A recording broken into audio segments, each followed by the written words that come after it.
Welcome back to the channel. Did you know that Jiddu Krishnamurti's wisdom profoundly influenced some of the greatest people of the 20th century? Bruce Lee, the martial arts icon, found a mentor in Krishnamurti who helped him learn the nature of personal liberation, ideas that later shaped Lee's philosophy of Jeet Kune Do. From literature and philosophy to martial arts and modern art, Krishnamurti's ideas transcended boundaries, leaving a profound mark on some of the most brilliant and unconventional thinkers of our time. Join us as we examine the life of Jiddu Krishnamurti, philosopher, writer, speaker, and spiritual leader. Wherever one goes, Europe, India, Australia or America, one finds more or less the same human problems. Most human beings in the world are so confused and living a contradictory life. They are thoroughly unhappy, utterly miserable, and in great deal of sorrow. And one's life seems to be a battlefield from the moment you're born till you die. Imagine being plucked from obscurity as a young boy of 14, deemed the potential savior of humanity, and then meticulously prepared for a destiny you never asked for. This is the extraordinary true story of Jiddu Krishnamurti, a spiritual phenomenon whose life would become a testament to individual freedom and rejection of institutional power. In 1909, a remarkable encounter would change everything. Charles Leadbeater, a prominent member of the Theosophical Society, met a young, sickly Krishnamurti at the Theosophical Society's headquarters in India. Where others saw a frail, unremarkable boy, Leadbeater claimed to see something extraordinary. Leadbeater was convinced that Krishnamurti was destined to become the physical vessel for a great spiritual entity, the world teacher that the Theosophical Society had long prophesied. Despite the boy's poor health and modest background, Leadbeater sensed exceptional spiritual potential. Enter Annie Besant, a formidable British socialist, feminist, and theosophical leader. After Leadbeater's proclamation, Besant became Krishnamurti's legal guardian. She was captivated by the idea that this young Indian boy would become a global spiritual messenger. In 1909, Besant brought Krishnamurti to England, providing him with an elite education completely funded by the Theosophical Society.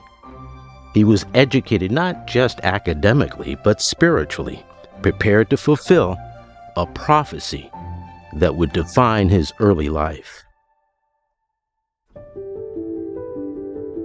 The Theosophical Society invested everything in Krishnamurti. They established the Order of the Star in the East in 1911. They educated him in the best schools in England.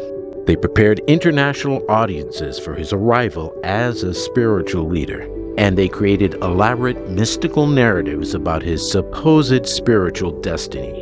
In 1925, Annie Besant officially proclaimed Krishnamurti as the anticipated world teacher. The Order of the Star in the East was at its peak, with thousands of devoted followers eagerly awaiting Krishnamurti's spiritual revelations. But Krishnamurti had other plans. In a moment that would shock the spiritual world, he dissolved the Order of the Star in the East in 1929. Standing before a crowd of more than 3,000 members, he delivered a revolutionary speech, rejecting his predetermined role. He declared, "I do not want followers. I want to set humans absolutely, unconditionally free." He rejected not just the organization, but the entire concept of spiritual authority, religious institutions, and prescribed paths to enlightenment. All ideologies are idiotic, he said, whether religious or political, for it is conceptual thinking, the conceptual word which has so unfortunately divided us. Krishnamurti transformed from a prophesied messiah to a philosopher who challenged every existing notion of spiritual growth. Therefore, the question really is whether the human mind, as it is, living in this world,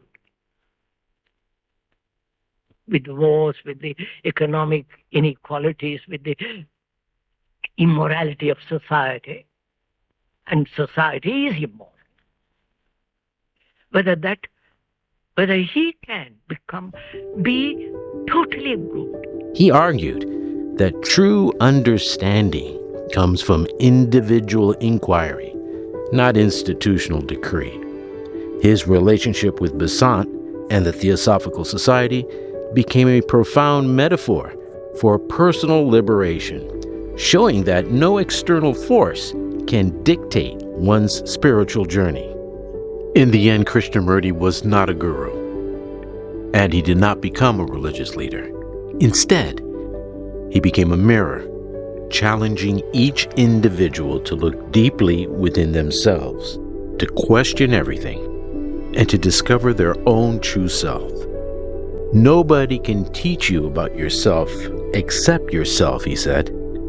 So you have to be your own guru and your own disciple, and learn from yourself. What you learn from another is not true.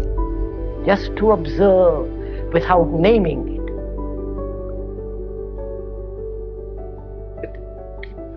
Because that the naming, the knowledge,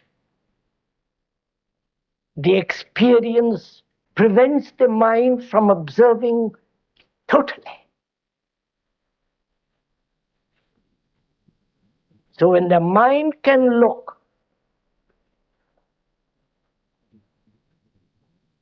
without the observer, fragments come to an end in oneself.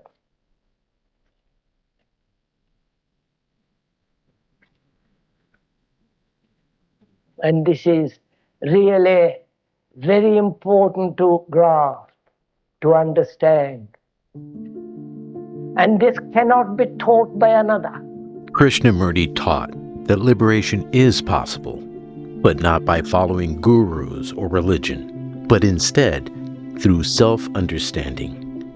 Nobody on earth can give you either the key or the door to open, except yourself. If you found this video informative, be sure to like and subscribe for more explorations into history, spirituality, and the mysteries that continue to captivate our curiosity.